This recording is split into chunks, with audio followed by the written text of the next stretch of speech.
చూద్దాం. తెలంగాణ రాజకీయాల్లో కలకలం రేపిన ఫోన్ ట్యాపింగ్ కేసులో కీలక పరిణామం వెలుగులోకి వచ్చింది.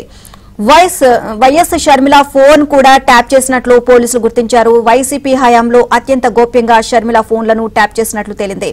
షర్మిల ఫోన్ ట్యాప్ కోసం కోడ్ భాష వాడినట్లు గుర్తించారు. షర్మిల ఫోన్లు ట్యాప్ చేసి జగన్ కు సమాచారం అందించినట్లు తెలుస్తోంది.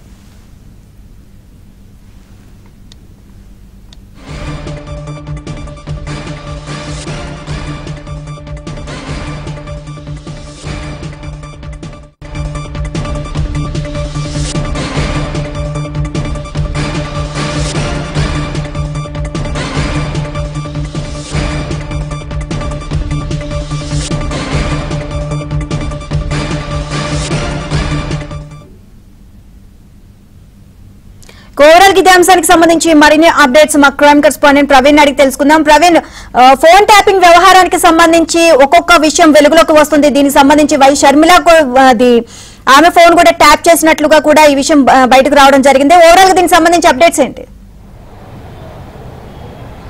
తెలంగాణ ఫోన్ ట్యాపింగ్ కేసులో మరొక బిగ్ బ్రేకింగ్ న్యూస్ చూస్తున్నాం. ఆంధ్రప్రదేశ్ పీసీసీ అధ్యక్షురాలు షర్మిల ఫోన్ కూడా ట్యాప్ అయినట్లు ఇప్పటికే దర్యాప్తు అధికారులు కూడా గుర్తించడం జరిగింది.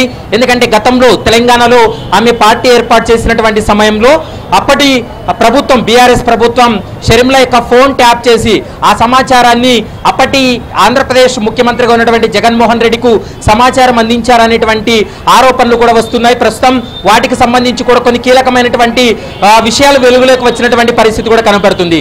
తెలంగాణలో తెలంగాణ ప్రజల కోసం పోరాటం చేసినటువంటి షర్మిల ఆ సమయంలో పార్టీ యాక్టివ్గా ఉండడం, తర్వాత ఆమె పాదయాత్ర చేసినటువంటి సమయంలో ఆమె ఫోన్ ట్యాప్ జరిగిందనేది ప్రస్తుతం ఈ విషయాలన్నీ కూడా వెలుగులోకి రావడం జరిగింది. ఈ అంశానికి సంబంధించి గతంలోనే షర్మిల కూడా తన ఫోన్ ట్యాప్ జరిగినట్లు కొంత ఆమె సస్పెక్ట్ చేసింది. ఇప్పుడు ఆ విషయాలన్నీ కూడా వెలుగులోకి వస్తున్నటువంటి పరిస్థితి కనపడుతుంది.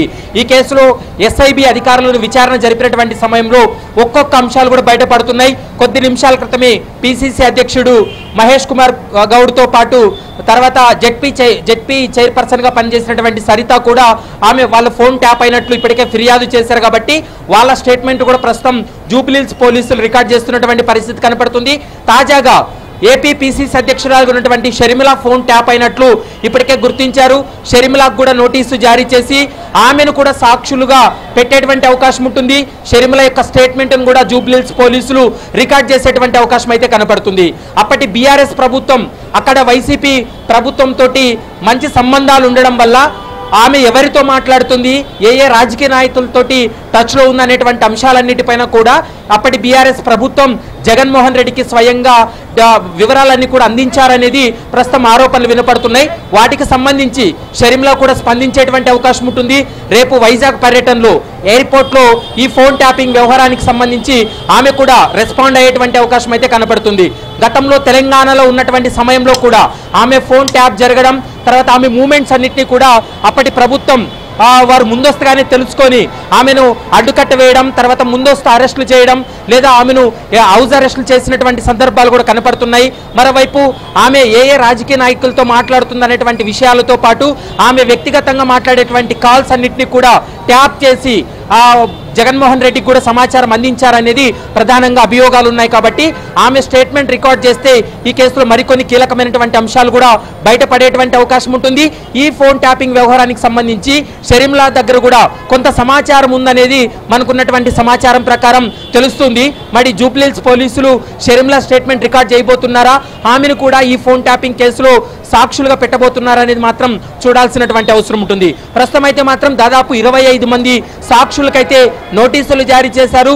రోజువారీ వారిని పిలిపించి జూబ్లీహిల్స్ పోలీసులు వారి యొక్క స్టేట్మెంట్ కూడా రికార్డ్ చేస్తున్నటువంటి సందర్భం కూడా కనపడుతుంది. ఈ కేసుకు సంబంధించి షర్మిల వ్యవహారానికి సంబంధించి ఆమె ఫోన్ ట్యాపింగ్ వ్యవహారానికి సంబంధించి కూడా ఆమె కూడా మీడియాతో మాట్లాడేటువంటి అవకాశం అయితే కనపడుతుంది. ఈ వారం రోజుల వ్యవధిలోనే ఈ కేసులో మరికొన్ని కీలక పరిణామాలు, మరికొన్ని కీలక అంశాలు కూడా బయటపడేటువంటి అవకాశం అయితే కనపడుతుంది.